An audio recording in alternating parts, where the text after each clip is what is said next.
physics teacher single-handedly led Spirit Week, to the teacher that was a second mother to me and always made sure our student council always had our things done and ready and prepared an awesome prom, and made the historical three-peat a reality. There's two main names that I feel need to be spoken. The first name is our very own Dr. Corella. He's been like a dad to me. Whenever I had any problems or any issues with the grade, he was more than willing to help out, and he always made us feel like our voices mattered.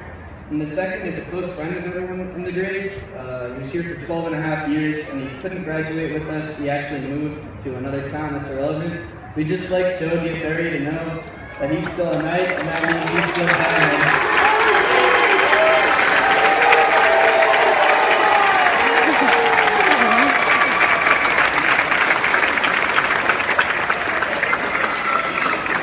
I'd like to start off the speech with a quote from our very own Albert Lowther, All-American track star. He said, "We're not a grade, Sweeney, we're a maple flower family." Maybe that quote was lost in translation, but I feel you get the gist of it. Anyways, the whole concept of family, and more so home, has always been kind of a struggle for me. During the school years, I've been here actually 13 years, I would go to this weird house with books in it, and we'd be forced to color and do maths. And then in the summer, I'd fly across this huge lake called the Atlantic Ocean to Ireland and visit people who had the same blood as me. I didn't really understand the concept either.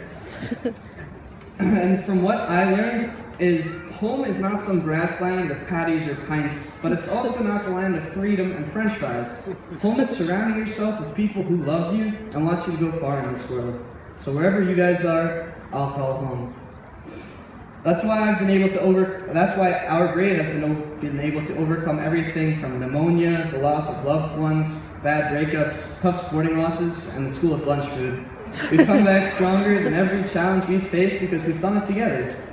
Earlier in this year, myself and Vision Sports Club fanatic Nicholas Valera were taking our daily walk from apes to financial algebra, when all of a sudden we stop halfway in the middle of the hallway.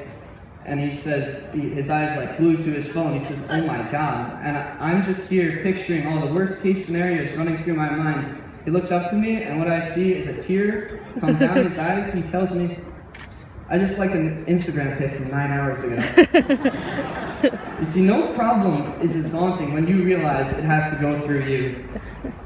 The world does its best to keep us teenagers from expressing ourselves because they know we can make waves in society.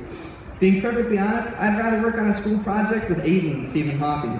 I'd rather hit up Seaside with these guys than any group of celebrities. And I'd most definitely rather Terrence on point than Steph Curry being 7th in the NBA Finals. Too soon? I got one last story I'd like to share with you guys before you go off to your graduation dinners.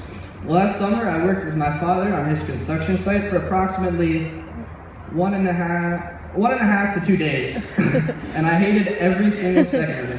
I had to be up at 5 in the morning, the weather was unbearable, and I didn't know how to do anything.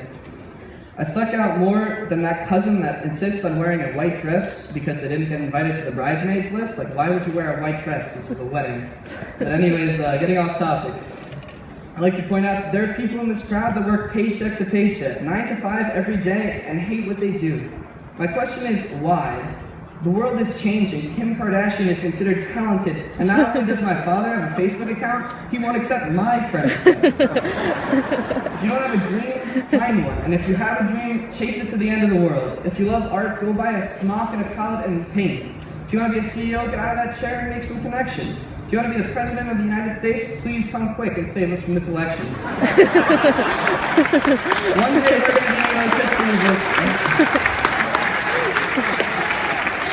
It's good to know that we're not the only ones concerned. But one day we're going to be in those history books we read in Mr. Carbone's class. I'm going to miss all of you guys more than 80 Mrs. Fast Break layups. Keep dreaming, and most importantly, keep memeing in the class of 2016.